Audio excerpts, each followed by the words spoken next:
యేసుక్రీస్తు అప్పగింపబడే ముందు పేతురుకు ఒక ప్రశ్న వేస్తున్నాడు. ఏమని వేస్తున్నాడు చూద్దాం. యోహాను సువార్త 21వ అధ్యాయం 15, 16 వచనాలు. వారు భోజనము చేసిన తర్వాత యేసు సీమోను పేతురును చూసి, యోహాను కుమారుడైన సీమోను, వీరికంటే నువ్వు నన్ను ఎక్కువగా ప్రేమించుచున్నావా అని అడగగా, అతడు అవును ప్రభా, నేను నిన్ను ప్రేమించున్నానని నీవే ఎరుగుదు అని ఆయనతో చెప్పాను. యేసు, నా గొర్రె పిల్లలను మేపుమని అతనితో చెప్పాను. పదే పదే అడుగుతాడు. మళ్ళీ గొర్రె పిల్లలు అంటున్నాడు, తర్వాత గొర్రెల్ని కాయమంటున్నాడు. అంటే ఏంటి పేతురు గారికి చెప్పేది ఏంటి?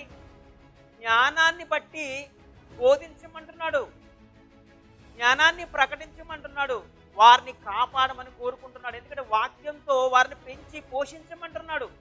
ఈరోజు ఎలా పోషిస్తున్నారు? ఈరోజు ఎలా పెరుగుతుంది క్రైస్తవ్యం?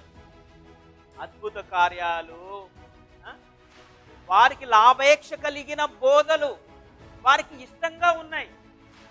దేవుడు చెప్పిన ప్రతి మాటని కూర్చా తప్పకుండా పాటించాలనే విషయాలు కానీ, జ్ఞానాన్ని వెదకాలనే విషయాలు కానీ, ఏం చెప్పాడు దేవుడు మనసుని తెలుసుకునే విషయాల్లో వీరికి ఆసక్తి లేదు. ఎంతసేపు ఇది కావాలి, అది కావాలి, ఇది కావాలి, అది కావాలని ఆలోచనే తప్ప, ఈ లోక సంబంధమైన ఆలోచనలే తప్ప, దేవుడిని తెలుసుకుందామని కానీ, దేవుని ఆలోచనలో ఎరుగుదామని కానీ, ఎలా నడుచుకుందామని కానీ, ఆయన ఎలా ఉంటే మనం సంతోషిస్తాడన్న ఆలోచన నేటి క్రైస్తవ్యంలో చాలా తక్కువ. నా ప్రియమైన దేవుడు అదే చెప్పాడు, నా గొర్రెలను కాయమంటున్నాడు, నా గొర్రె పిల్లలను మేపమంటున్నాడు. అంటే వారిని ఏమిచ్చి మేపమంటున్నాడు?